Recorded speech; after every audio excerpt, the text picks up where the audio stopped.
ama sa penin ISTV kukia si makai na nuya ki haulim na Talkshow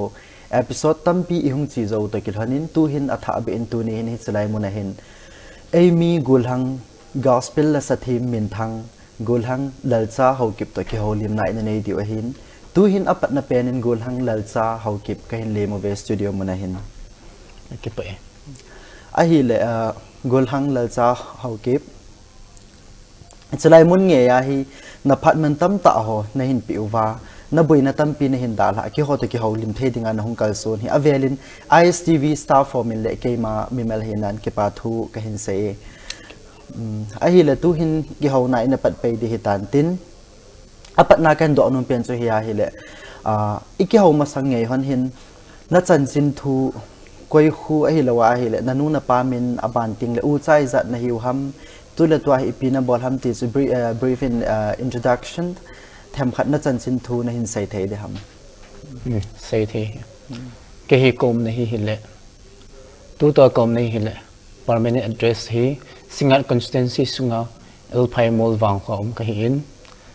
chule temporary tile chomcha chule ka kinga na jing mun chu tui bung hi in kanu min chu hoilam a hin kapa min chu tong khungam hi in ke hin so pi pasar ke pum hin nga ka hi win pasal hin mai pin pi khat kanai in chule tua hi ke yang ko thang na lai ka hi nge ki pau me hi le na ki chin ta ne hin saitan a hi le pathin la gospel la samin thang khat ne hi ji chun la sa na hung ki pat dan ki tile mi atam zo tu ne viewers so hin hin monom te ka ta asan hin hi ji chun la sa na hung ki pat dan iti ko ma la na hin sa pa na a hi lawa hi le ipi album first step by ipi na hin sim ham tiong cho them khat ne sai pi thai diu ham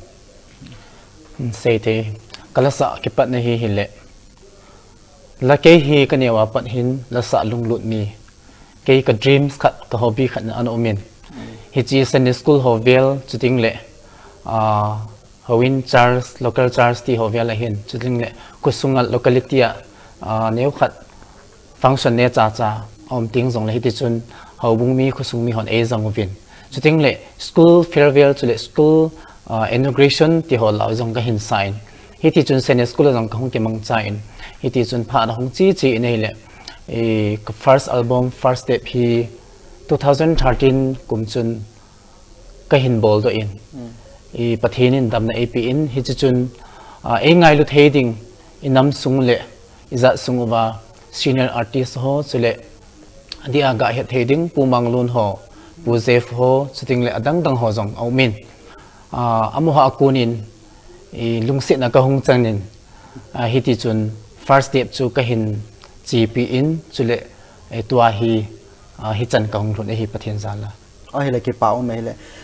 tua ka hin do la chu kha chuna sai thing lo kha do min ai le first step an first album hi amin ipi ham ai lo le cha hi la izat umam ti jong nen sai pi thai diu ham ka first album hi amin hi le first album min hi le alpha le omega kiti in chuting le la chu som hi in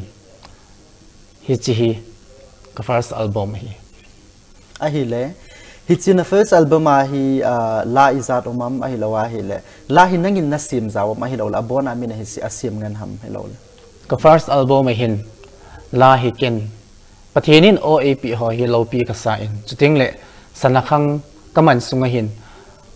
pathina kuna blessing ti dam god blessing ti dam phathei bu na ka chan hello pi in thangwa jing lo thei pathin a hi ji chu thangwa jing dia lo mu hi ji chun khat kana simin adang howang chumin e sim pi hi a hi le ipp na hi le tu hin ki ho in pat tol honin na la sim pian chu na nang ma la sim khat pian chu na la sim hi a hi lawa hi ISTV an umam to hi na ke koyam ka first album pang na first album ma to nang la sim pian chu zawam hi zaw lo hi a hi le tu hin ipp na chu hi ta le nang na hin he kha hi lo na he kha lo e ban ti la viewers for zo sin na hin ni khat the na hin he be the na diu chun na la sa la khat pen anangai hi tin na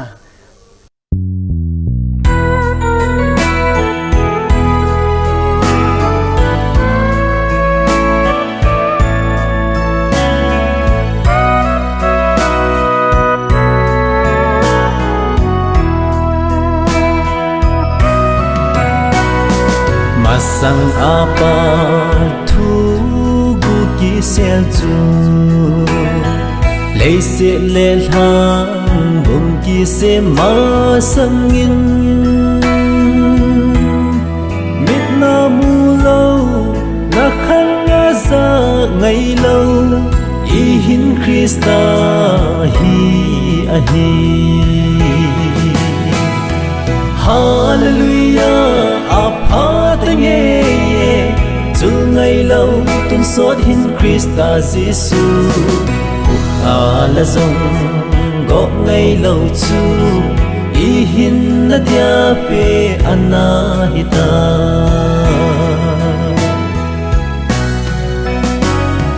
lê xịt vai hồng hôn a hẹn pha lâu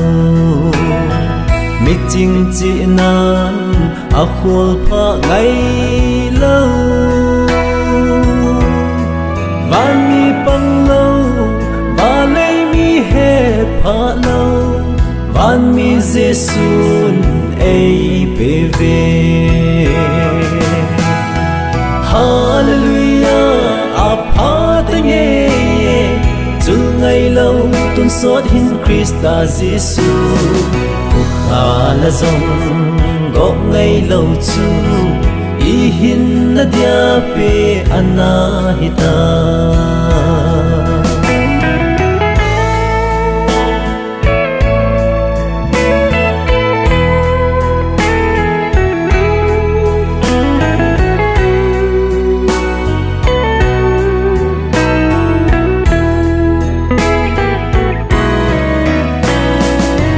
Giêsu thì na chu y thì na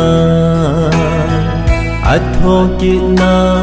zong y tho ki na amma to tha khat na ai kai thâu vin ban mun nghe ya ai tau sa Hallelujah apa tenge chu ngày lâu tuân sốt hin Christa Giêsu la zong gõ ngày lâu chu y hin na dia pe anahita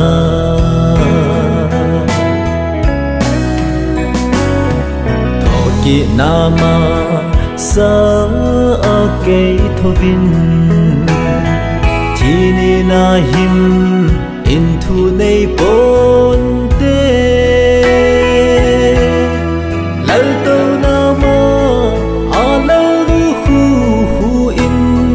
zeilan yi oi lal Christa Hallelujah apa tenge chu ngày lâu tuân sốt hin Christa Giêsu la zong gõ ngày lâu chu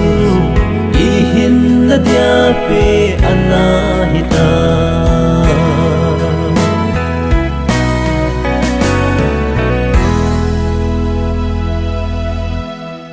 a hi le ki pau min angai mama jingin nala sa hi aban ting le question aban in hin dong pe kit nga leng ka ting pathin la sa khat na hi zal hin na pathin la sa khat na hi zal hin mi chima sang chun mi interview khat laniyo anaki dong ji tan pathin la le love song ti hi aki hi na hi nang jong gol hang khat na hi ji chun pathin la le love song hi nang ma ngai dan ti le na aki hi dan ipi na he nam ti khat chun na hin sei pi thei deu ham sei thi pathin la le gospel song le love song hi aki hi na ome a hin aki hi na om wang hin ken i iti sei da ham pathinin akhat khuvel lei se hin lai ji chun love song so jong asa chu aphai a hin gospel la so jong akis gospel la solo ikum jong so phai a hin aki hi na chu hi le i gospel la so hin mun jo sia pathina ki wa chei thein a hin love song so hi amunu neu khat aneu za min ka hi neu ka ti chu phat mun hi achang thom za bin ka hi in gospel la so ha ki wang pha in mun jo sia hin pathinin mi amang cha thein locality society ki khop khom na ne cha cha han lang church neu cha cha han lang hi jong le mai cham hian lang neu pin sei ding in na yo het ding in sung mai cham hi jong le chuting le hoila mun jo sia hin gospel la he akesa thein hi chi ก็ลาบส่งเสียกติปอยเห็นอากิสะเทนมุนตำนับเปลี่ยนฮีเลอากิมันตำนับเปลี่ยนฮีก็สเปลไลให้กิมังตำเปลี่ยนยังไงกี่เป้าไม่ได้ยินเสียด้านสุปทินล่าส่งลาบส่งอัดซูมจะโคนะอมป่วยนะที่ส่งแล้วส่งแพลตฟอร์มอากาศเสียดิจนปทินล่าสหเห็นแถมขัดวางฮีปันมุนที่เสียด้มุนตั้มปีอลูเจเบติในอดีตจะช่วยเห็นนะฮีเลยคุยชนบ้านเนี่ยดงไปเก็บงานเล่นกันไอ้เรื่องอีพิโบล่าปะทินล่าเห็นกิจการข้ามกาเสดิจนล่าให้ฟักอมินบ้านที่ละ country patriotic บ้านทิ้งเลย gospel ตั้มตาอมินช่วยล่าให้นั่งยินอีพิจิเป็นปะทินล่า gospel ล่าเห็นกิจการทำมาจิเนี่ยใส่เทียด gospel ล่าก็เห็นกิจการนี่แหละจะปังเนี่ยอุจาระกี่หิลายล่าเนี่ยก็สะปันวังจนตาซาเละทะเกาลำตีไม่ดีเห็นเป็นท่านาดิตาในกินไอปูอินไอหินกะฮงซากะฮงสานฮิจิฟัสอัลบั้มกะหินซิมกุนหินอีเป็นท่านาดิตาจูเยซูคริสต์หินนาดิตากะหินกิสานพาหินอเวลุลิดานอีปะทินวะจอยละสะหินกัมอิสันฮัมขัดนาอโตโดดานปะทินวะจอยละหินนาอโตโดดานตั้มปีฮิกะหินมุดโดในเลยฮิจิฮิ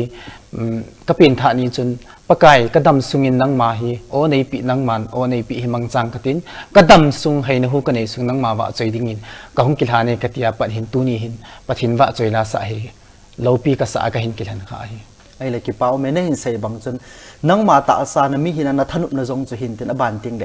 ยิสุคริสต์ปะทินกันกิสานาปะนันกิติบนาซาลาจงจีกาไกๆนะหินนะยิเจจนตะกี่เป้ามินตาสนุมินมาบานาจงสร้างหอยโซแพลตฟอร์มลีนอบานติงเด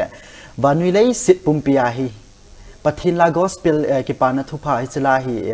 อาทางสับละขัดบิอันหงปันเทดิตีฮิกินเนบนาเห็นนะเฮ็ดบังจุนปะทินลาฮี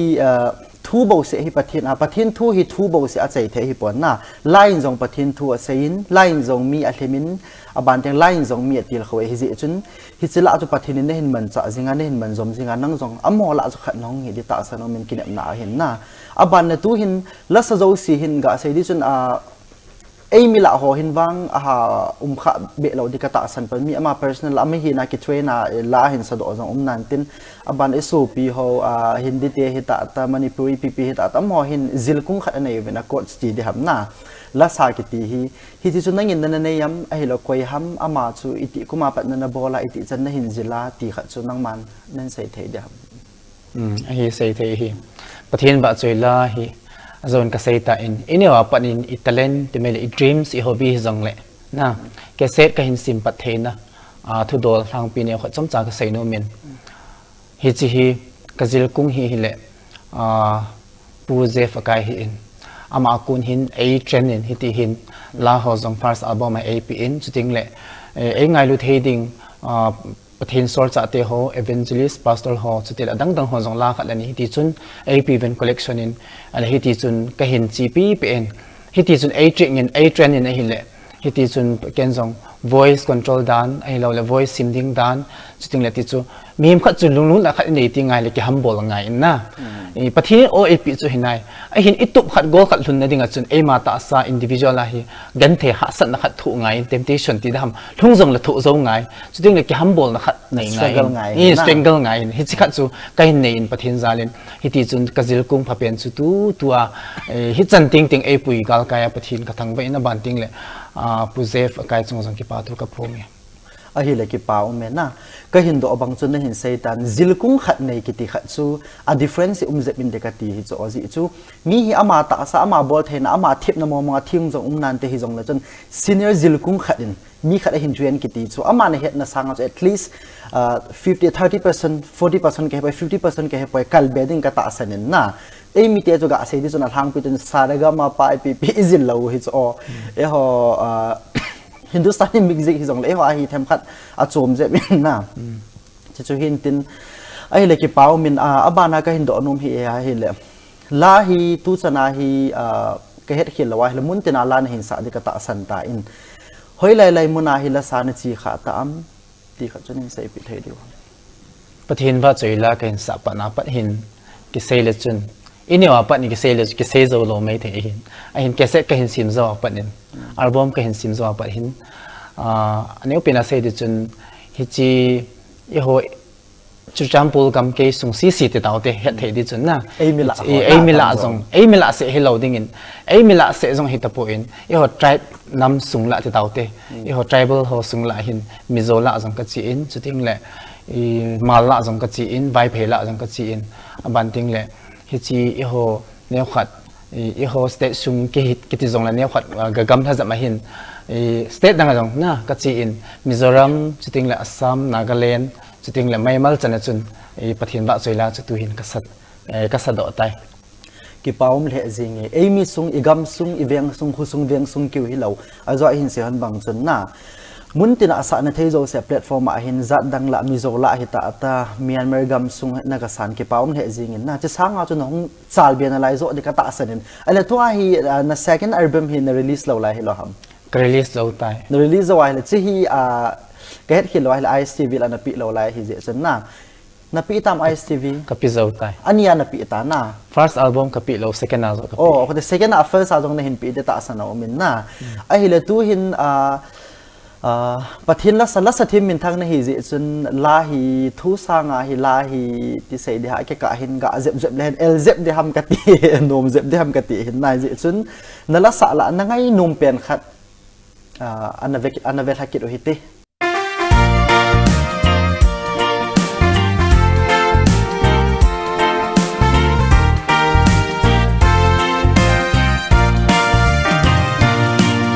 kahin na hi paka tang hin peng ka te ei hu hin pu na hi zi in kahin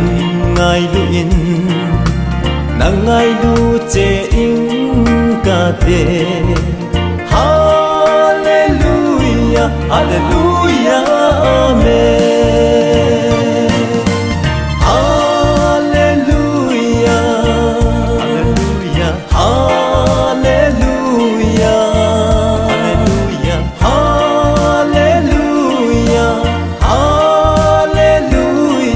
Hallelujah, Amen.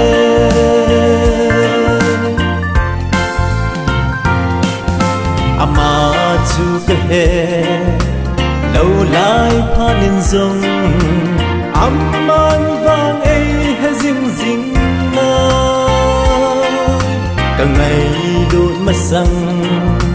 in zong ei na ngai du tai. Hallelujah, Amen. Hallelujah, Hallelujah, Hallelujah, Hallelujah, Hallelujah, Hallelujah, Amen.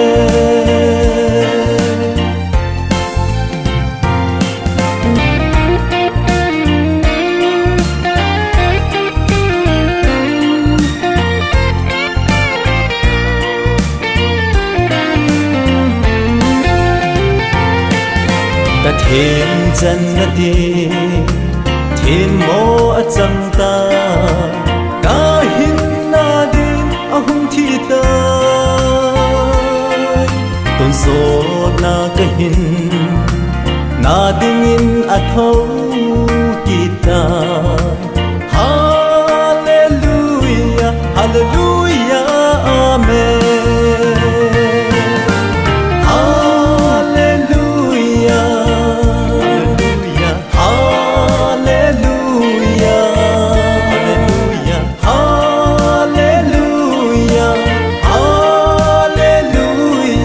Hallelujah, Amen.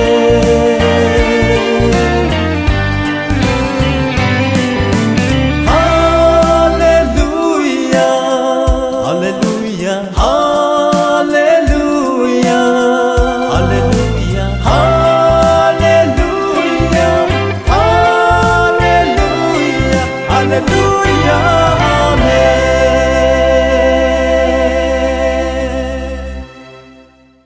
Ki pau min angai mama zingin a hi le hi chi la som sorry album ni na hin sim sunga hina nang la sim hi khat ham a hi lo la zwan hin sei banga izat hinga ma bona hi cái album hi tu sana ka sim do hi ni tan secondly na hi tan na ka first album ai hin ke man la khat ka simin chu a hi in second na hi le min ap ngan hi ki pa ome na first album ma khat na sim ani na hi nang ma sim zau ta lo hin na ele ki pa ome chi khat na la sim jong chu azau ting le ai lo ai le toy them khat nen sa thai de ham na la sim chu line khat line ni hi jong la na min na ngai num te ka ta san la chom khat nen sa pe thai de ham la kala sim pakai mi lung sin na ti hi ke man pathinin oap hi man tam ka sa in khangdong hin ku ap hin thangwa jing dia lom hi ti hi ke man hi chi hi ke ma in ka ki sim hi in patne pakai mi lung sit na lo pi hi talang zingin o so pi akidangin alo pi nge ai ngay lut na hi alo pi nge thang va zingin nge ka pakai leng lo pi hi ami lung sit na hi alo pi in akidang nge ki pau men o so ngai mama jing ni ma cha bui pon na o zo ngai na la bo da ma zo sin a thim le jing in music zau lo wa hi ta na sa thea hi le chun function la ka hi poi program la hi ta track ana ga sa no ho chi ngai le chi sang atu ngai zo te te de hin na ki sei wa nga chun na ki pau le jing na sa ngai le jing in ala zo ken zo ka ngai no min a hi le iki ho na abana na sal pe ki hetin nang ma ngai da na he ka ti he na chim sang chun pathin la sa khat la ni ko ma jong chu thu do hoi ani ki nei ji tan hi jong le hin bel do ki do hi tin nang ma ngai da na hi platform khada hi gospel la sa thim hi ta love song zola sa le pathin la sa ho na so ta na tu kha te de ka ta san so chu ta bang platform ho ai nang in si na sa am piti na sa am thim khat na lungyal nin sai bi thai du ham platform khada pathin la sa le love song sa ho platform khat alu khom stage khat alu khom ziu hi nang ma ngai dan ipitiam phana sam si na sa me lo lipi na gelam nan sai thai de ham ke ma gel dan in chi amun jong apu in na amun ka ti chu tun golnup chawang kut ho ku kitian chawang kut e ho traditional nam kut ti taute chawang kut ni lo pi manguvin hi chini khuting la khun alo thei lo hin a hin church la vela chen hawin vet la vela chen sa khom jing thei de chu hitia mi him vet ding chun akilom pun pathin vet ding kilom ka sapun na mi him vet de kilom no chu pathin vet ding jong kilom ka sapuen ai hin akisa khom thei na mun ding khat chu om thei jing na zo ka sei ma bangin chawang kut la chule ko kite ai lo le golnup chawang golnup ai lo le chawang kut khal khal hi jong le golnup ne lo pi khat tabang ai pi ham veng sung ham ai lo le district level ham khan ai man ting la chun hilai mun ting la chun gam ngei la ho bang jong chu ting le i thangwa na la jesu thangwa na la he jong le pathin thangwa na la he jong le gam ngei la ho jong hin chilai mun ho be la chu sa khom lo thei lo a hi a phal la munin atu dung zuya hi ai wa charge awang chun sa khom bang chu kilom ka sapoi sunga charge lom lo ma chu aji chu pathin ho na mun an chu zola gam ngei la ki sangai lo hin na ki pa min na sei dan so ka he thi min ewa ken do na pi pen so hi a he le a platform min jong ka sei ta pon na chawang kut ka tipon hobung ka tipon hi jong la mi kim khat hi am ho ngai tu da na hi platform ki ti mo nga hi pathin la le love song hi a ki thon khom thei poi ti al thei poi ti cho hi jong la chun nang ma ngai dan di ka sai na thu sei chun command dan chun na a platform in a poi na ti so di aji chu akilom lo bi si a chu koi chun pathin la sa ho sa na chu love song so ka ki ko lo di hi cho aba love song ga sei dinga concert neo la na zol la sa na la chu pathin la khat ni to hin zelu da hi la ki tu lo de dan chu ki he hin na ki pa min da longyal na hin sei chu ti chu hin tin a hi le tu la tua hi azwa chu pi ka bolen na pi tai simlai na hi ma hi lo le tu to hi zo zon ka sei thing zap poi ka to namun ipina bolam ti hin to hi le tu hi le government mi khialin substitute in chapang ho to ka kisinin na ozan ka pangin private ozan ka pangin chule ka bol thei sunin epiham bol thei ka bolin bol thei ka ti chu za chat pin adi epuin nam sunga jong pathinin khangdong te epi khangdong tha la ya hi tup khat doi khat inei ti ngai len za chat pi nei lo dingin ka ti in bo cha jong ka va en ko lang kai wangin phải wa chang ka va en sting le hi ti chun phat on ka nei ji phat le hi ti hin pathin va choi la sa ka kun do ji in ko na ka mu na ho zo sia chun ka chi ji in ko na ka mu lo ni ting ai lo le min ai ko na ai min phat lo na mun free time ti chu phat on ka nei ting le hi ti chun bol thei ka bol ji apa be se jing na ka sei bang chun khat la ni ko ma jong kan sei jin tok so ho a hin la sa thim gam dang la sa thim za dang la sa thim hoi vet ting le hen ga sei dinga chu la sa hi tam zo amo chun a bol thei na u chu professional line a chi pi lo ba a hobby hi me wang a develop dan ko na a bol dan ko le kha zong a kisimu ai lo a hil a bol thei kha zong a bolu ala sa a career zong chu anga lo a chi pi jing wa hin na khu ti le a phai a ma ding zong a phai na ban ting le min zong ngai sang ze min te ka ti in ti chu hin tin a hi le tu zong nang zong na hin seitan ga sei di chun pathin la zong na sa in pathin na pi na talen zong chu hin na bangin na kero chun na chi sa in nanga di pon nam a ban ting le ga sei di chun na zon hin sei bang chun ninga ti pi ha vo chawa hi ta ipi hi ta ban ting le chapang ho le kha hin zong na pangin na ke pa umin hi ta chun na chi zom pi a hi le chun alo thei lo nong lol hin di ki lol hin na ki ti chu abandri om pon na thing a sei di chun na thilbol na to langa na lol hin na ding a hin pathin la na sa na lol hin na ding a hin aban ting la nang ma ta sa mi na this said extra experience na nei be din na is a lol hin ho cha ban ba na hong di ka ta san chu ting da nang ma ti sei da ha nei ki ham bol na za la chu lol hin na ti ta langa hong lut di ho chu pha ting da nup na hin sa de hin na nei lol hin pi ding a hin chu hin ki pau min aban le aban question khat na hin dong be kit eng ka ting a hi le la sa ki ti khat hin na la sa pathin la sa ki ti khat pathin la sa na hi je chun pathin la sa thulang hin focusing ka ting pathin la sa khat chu iti a hin dan ga sei di chun a thang pia sei ding in zunum sanu ma wa le lom chu pon tin na pathin la sa khat ki ti chu iti hing le na deyam in sung a hin khu sung a hin veng sung hawin ke na hi ta ipi hi ta them khat mi to them khat difference hi zep di na deyam ai lawa iti hi kisim ki sa na ipilang hi ta la phan ti ta na gelam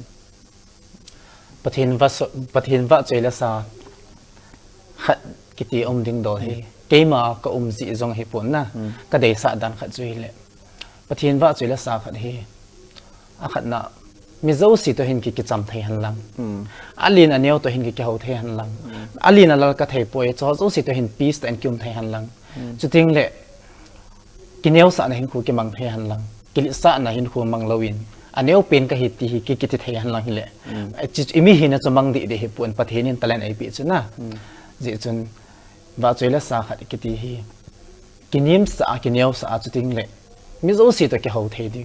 alin aneu to alal to again the to leng vai to zong ki ho the di chi ke man ka ha chi pi pe ne ki pau me na sei bang chun na pathin la sa ki ti chu ta sa le thaga wa mi sin sa thai mi vet ton thai ta hi ngai ti chu hi na a phale jing in ton na thu sei chu pathin la asa sa hi lo a hin sanai lo a hin salo lai hong ki pan til hon zong them khat ki encourage na la di ka ta sanin ki pau men a hi le pathin la so hi ai mi sunga hi gospel la so hi kimin vona khat na nei le bai na ipina tiu tai chimin chu koga hi la cha hi member hi zat na hiu ham ti dong chunin sai pi thai dio ka her khil lo le chi hi member hi string head di chat chu ka he pu ka ti na chu pathin phat thei bu na za le yu ho ku ki cha te ku ki nam mi te hi khat ve tabang program khat akinating le hi chi in nei zo within 1 month ai lo le after 2 months 2 weeks after 2 weeks taute hi chi zo hi ke set bol ha hung jing thei nei le hi chi string di cha di ka sai thei pu in ka her khil lawa hi le 90-80 something la hi ding ka ging moi tu hi ki pau me na pathin la sa hi het bong chun atam tho ma ta no mai pasal om pon sapang cha hi jong la na ki pau min pathin la salangai khan to wa hi le koi madang de be hon igam sung dam the na de hin tin hi le hi chi kuga thu hi them khat mi pi maya them khat ka hin sei nom hi le ki pa thu langa ka sei he na mundang tang zat dang nam dang te jong chun hi ti hin ki loi khom nai aboji vin hi je chun la sa ho jong a hingin a rho thein na tu ma sang jep chun an tan te hi jong le ti sei di ha chi ki min von he an ha chi be se lo lai na function lo lai ham ka het khil lo la na ye chun mi pi te jo si jong a het di kha chu la sa thim ho hi function khada hi lo la program khada hi tila chu hi ta mi ade de ga ki ko pi the ung the hin na no ho in chin hen bol phama ma jing in them khat min jong hin ngai sang je min ten a value jong home je min tin ku ga jong hi mi pi zo sin them khat a be ngai sang je min te ti ka gen hi je chun ngai sang ding a lo ma hi to so ding a lo ma hi na koi madang hi poi e ho pathin la sa gospelity so e ho ni ki dop sang diu hin ten hi chun ku ga te jong hi mi pi zo si tu ni istb hin be te zo si ko ma ka sei num je them khat an to so hi ten to so ki ti ti ngai la het sa hi jing in them khat amla chal na di win ki thu pi na ipp hi jong charity hi ta da ip hi ta ta long lo hi lam hoi ki thu pi na in a pi jing division ka hing taw ka hung taw na lai asi chu to so dinga lo ma hi na koi madang hi pon i pathin la so i ki su lung lai wa hi le ho gam sung nam sung dam na hin te ti su ka hin se nom hin tin aban la question aban ka hin do nom kit na lai na a hi le hi chi thu to ka hin do de thu hi i madang hi pon ha jong na sa me the beyong na sa me the jong la chun pathin la sa khat gol hang khat nei na zala chu ka hin sa hi ka hin sei de hin a hi la gol hang khat hin zala hin ga sei di chun to thei tham thei professional tam ta ki tam ta ne ki sip thei hin na hi chile la hi pathin la khel ne hin ki than azo ka hin do chu pathin la ne ki than hin to a hi la chom je be hin na pasal khat hi na pathin la lang hi ne hin ki than hi nang gyal dan ipiti na sa amphana sa mela na longgel ipi ham nan sei thei dam hi hi chi pasal khat hi na chi ka kelan hi pathinin oip pathin hinga kan ki tip na hi je achu hi chi I kadam sunga pathinin oip sung siama wa chei dinga ka kelhan hi na je chun ka kelan hi ka ke pa e ka ki demo po ka ke pa ai ni wa choila ka sa wang hin I ga te mele thil dang ho professional line dang ho chu effect lom ding ka ti pon na effect su khalom lom ding ka ging chapu in thil dang ho to bi ham ko thil dang communicate ti chu thil dang ho jong to jong la sa chu ni si a jong ki kun lom hi poi pathinin ei man cha a ko na hoi mu a chu ting le ho bung sungam sunga dinga I bi ham ko na chang o chang I mu ting la bo ki kal sung ji hin chu ting le chi ti lawang chun mi hi ma ding in I bi ham to thei di atam min na his chu professional line chu hi ti cha chu ka sei ngam pon tu ni ka sei thei pon na je chun private oza mi khela ka to hin tu a hi chu hin chu ting le ka sei ma bangin oza pan hi thil dang to ki ko thei be lo je chun mi khat nu ya na tong ki hin je chun I bi ham ei ma phat chum na di jong hi lo in sung background neu khat be a soft thei di ti dan in bi ham golang khat hi na ka hi wang chun ki za pi lo helen wa cha ho jang ka wa ji in nai tin hin khol ka man la he ta ki paum le jing a velin ki pa thu hin sei kit leng gulang khat hi ki za pi lo hela to thei tham thei ne ki ma jing cho pai mi la an jong na ha in na aban ting le azwa kan sei ma bang chun alanga hi ti hin bol thei to thei na ki ho jing in na hi chi lungge hi chi idea chu gol hanga tam zo hin tu nin nei thei le ti da na gol hang pha ki khat dam ka ti he mi la chu he inge ki paum me aban le question khat nen dong be ki ding ka ting chu hiya hi le tu ma sang zep chun social media la thu ki za dan ho to ba hi le hin kuga te hin track na music track ki ti ho ti sei ha pathin la hi ti track a ki thot tu le ipile ho ena kha ti thu jong ka jan nang jong kuga member khat ne hi je chun ipc aki bol ham ti chunin sei pi thei di ham ai lo chi doi pi atu pi pen chu ipi ham ti kha chunin sei thei de ham hi chi kuga in doil atu pi pen chu hi ti hi in na e tu ni hin hi chi kukia si program hin mi pi ho chule public nga vi ho zo si anga ka seinum chu hi le kuga in adoil atu pi pen chu hi le hi chi pathin wa chuila sa igam sung wa khangdong izal ham khat ho hi ke ho hin pathin ka wa chu hi chi attract pen chu ala attract zo hob da ding akiti di poina hi chi pathin wa chuila sa le wa chuila salo tam ta ding hin ain pathin wa chuila sa ka he tia ni khal ประเทศว่าช่วยลาสะนี่ขัดลาวสองสะนี่ขัดประเทศว่าช่วยลาสะนะฮิจอตะบังจีอาฮีก็ยุกัดติดปนอีกำไว้นะฮิจิประเทศว่าช่วยลาสะฮีvalue ในตาอินฮิสาวฮิตินประเทศนี้ตะเลนิปีเขาฮีvalue ฮิลินแต่งก็อยู่ฮิตินอัตุปีเป็นก็อยู่ฮิตินจริงเลยอีกำเลยอินำสุงาดิงจะเทตาขังดงหิวเตียฮีฮิจิเทรกสุกิขาจะจงฮิปูอินก็ตะบังห้ามขัดจนนั่งเละเกยห้ามขัดนะตัวนี้ฮีไงลุตาโซปีนาลาจนไอพีโอที่อาเฮลไงรู้ในตาโปรแกรมน้ำมันดิ่งโตอาหุ่นทุ่มอาเฮลอาทุ่มเลยอภิดิ่งป้าอาเกี่ยวตัวดิ่งอิจูพัลโมนะหิมาจามป่วยอัลลาสโฮเฮดลาวาเทรกหอบางฮี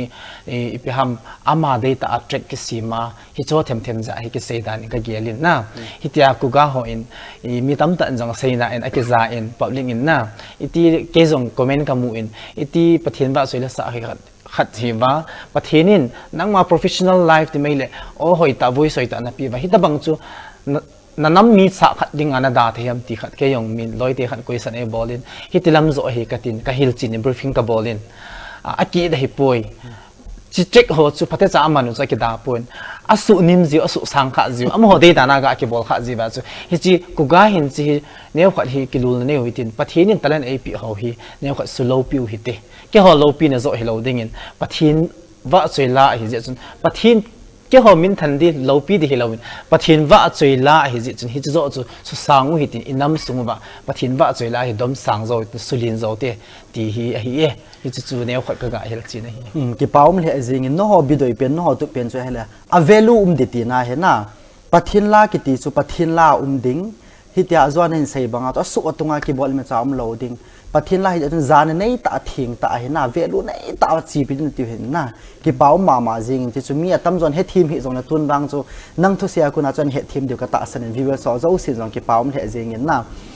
ไอฮีเล่คุยส่วนบานาขัดกันโดนนมกิจช่วยยาฮีเล่จนลักษณะทีมขัดในฮีเจจนแถมขัดจะทุยนะเซิร์ฟเดียวกับตาสนิทเฮทีมเดียวกับตาสนิทมีดังจงขัดอันนี้กันต้องจริงตันที่จงลักษณะทีมโจสีฮีแถมขัดที่จะทุลังไปก็โดนนมไปจริงนะจิจุยเปียมิติอาฮีเล่น้องไงจะน้องลุงเกียร์ดันจะเกี่ยวนุ่มมาเห็นมีโอสิกิบังให้ปวนนะลุงเกียร์จะกิบังให้เราเจจนตัวกันโดนดิ้งทุยยาฮีเล่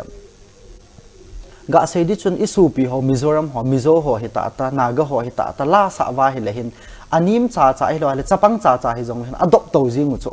สังตาตาลุจิงมุโซ like state level ฮิตาตา northeast level ฮิตาตา national level ฮิตาตาหุ่งจิงมุโซไอ้มิเตียฮิละสัตทิมตั้มตาอลุยละงาหินเสดิงอินจง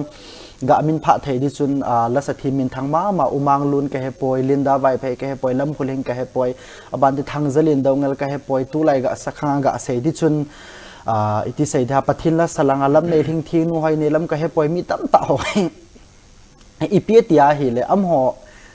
หอดินนัดจะน่าจะกระดิ่งจงเหลวหิลาหิเลยอีพีจีเปียนตาหิมีตัวกี่บางหิดบสางอิมไทยเหลวหินเต็มตีหินั่งไงด้านแถมขัดนั่นใส่ไทยเดียม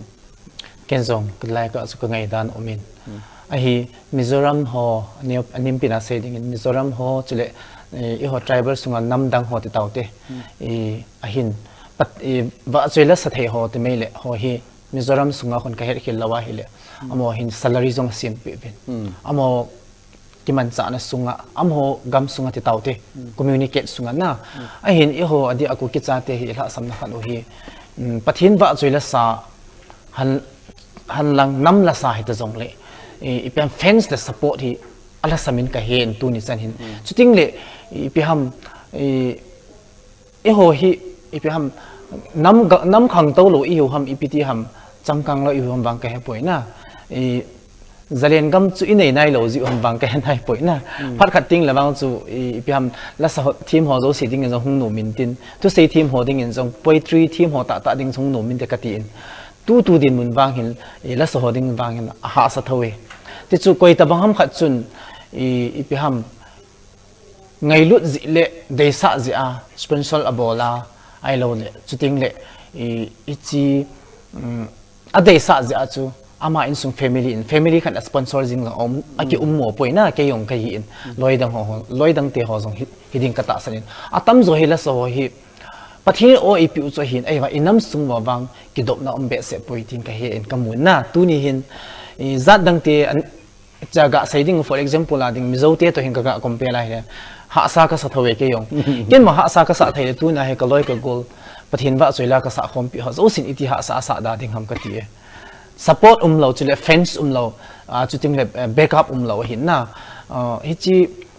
ka loi ho kala sa khom pi ho khat la ni akunin zong ka za in comment ka ap win e pathin wa choila sa na album sim na hin ke man ga ti me di thing hang na to na hol ka ke bolin thing ka sa na hi hi recording ka chai hi album shooting a ding hi za na hi ka lo a thakhat lani ta hi ga ma ka gi hi ti hovel ga se ji vinai le hi cho vel ka ngai to na nam khang to le nam changkang hi vai le cho ta bang ho hi inam pi wa hi ta bang ho hi inam sung ba khang tha la sa thim ho hi cho hi bui pi wa itu sat wa na phai lom ti hi tunin ke jong comment ka pi no min nam pi sunga ding in jong ne hol ga sei no me ke se hi lo ding in pathin o ap nam sunga nunga go thang la sa the ho zo si hi tin ki ke to sa then lang ki dom tu then lang hi le I chan gia hi ke ho jong kam chal da de ham to asa nga hi ka ti no me ki pau ma man nen te se very challenging a hin na adi be se jingin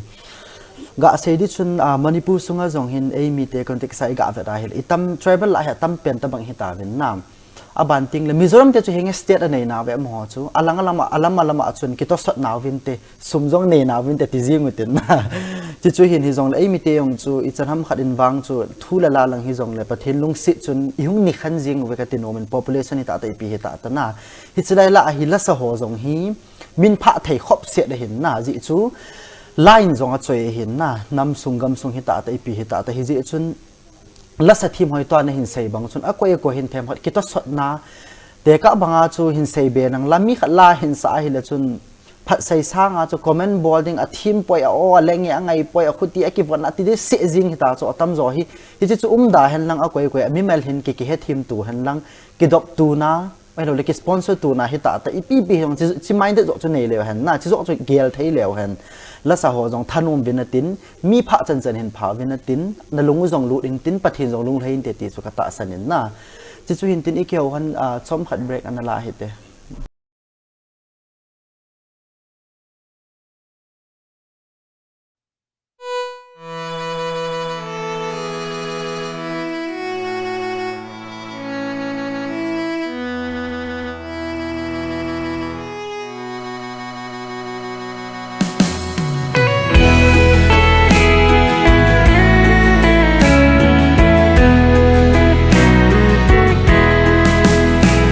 Kesel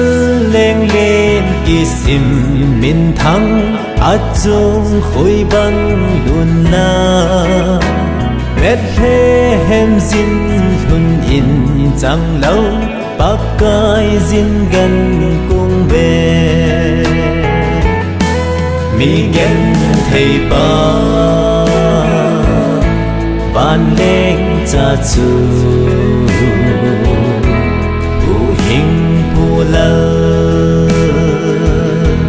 Krista ahi Paling no ma ichen ading Pakai zin gan kung bel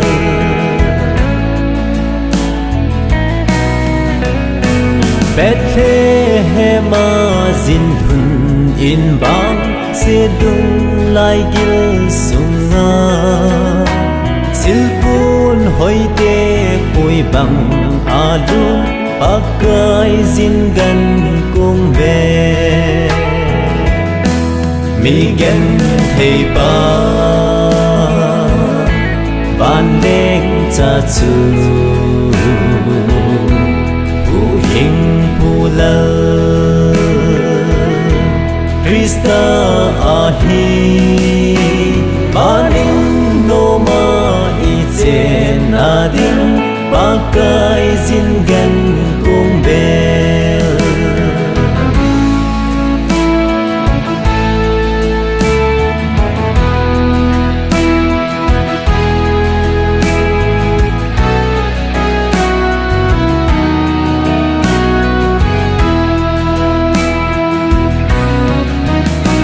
Câu thư pha lê hao sa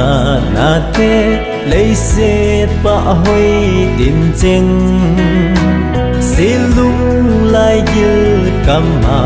lena pakai zingan kong be mi gen thei ba ban leng cha chu u hing pu lal Krista ahi baling no ma iche na ding pakai zingan kong bel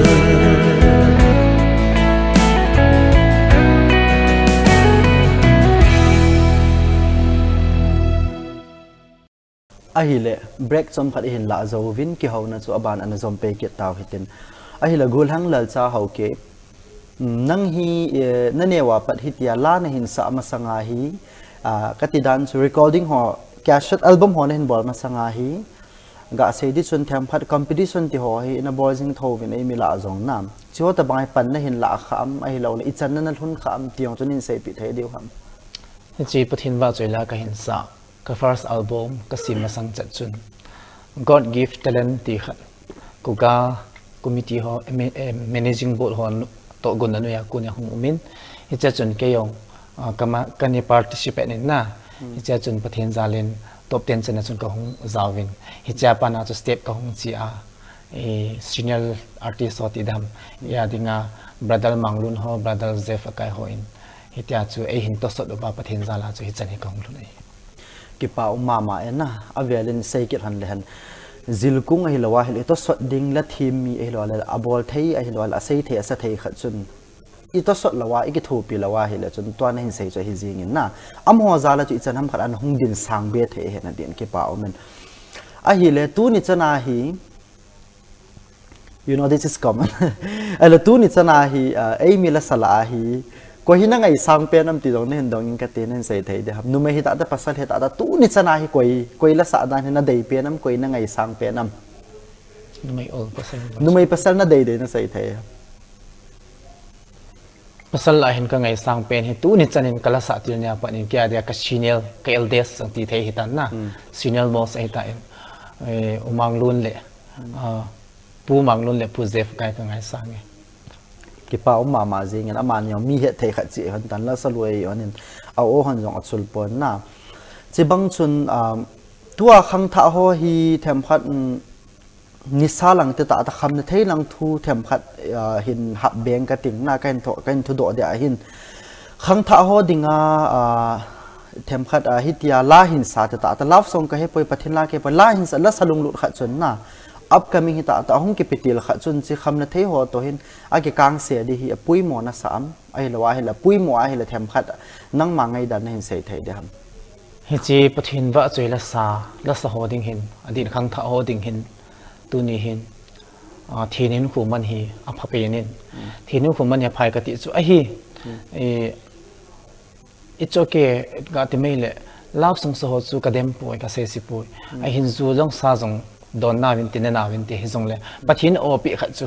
love song so jong la kim di poi na a hin ai the chanin gospel la so ho wang hin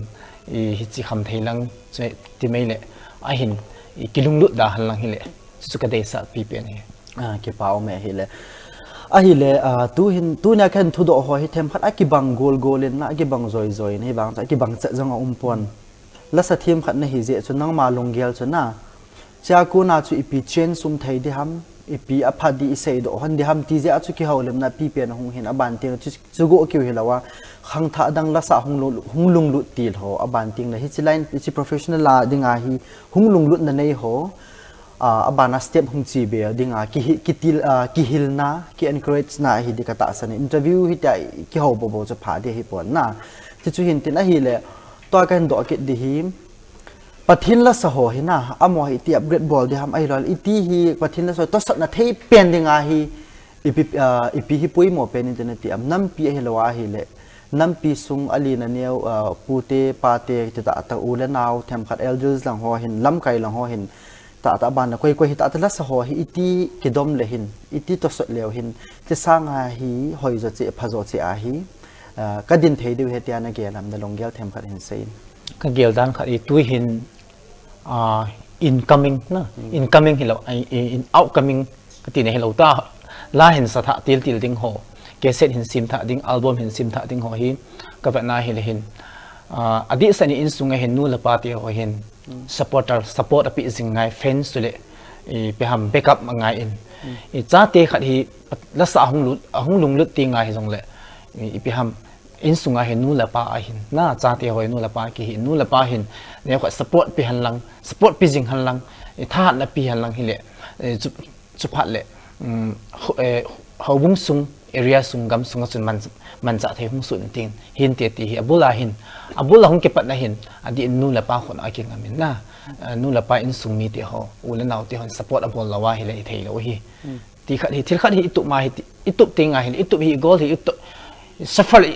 suffer ting le hi in sunga hi support am lawa hi le hin hi thei lo hin in sunga support am lawa hi le khula yang support thei lo hi gam sunga yang support thei lo hi ting ka sai no min tu ni nu la pa ti ho zo sin cha te ho khang dong ho zo si la sa hung lung lut tu ma ba na hung chi pi ding hung chi sau ding au ma hi ta zong le pathe cha is support ding vin anu la pa ti ho zo si anga tip na ka hin nei ki pau me hi le ki to so na ki support na chung cho na chu ki ngai lu tu na ki ta san tu na ti ngai le mi zong hi lo thing he ti hi he vin na ai le tun ki chei na lam ana mano ta hi tin ki pa ma in tu ni na hunga da longyal na hin thu tam ta na hin sei do ho hi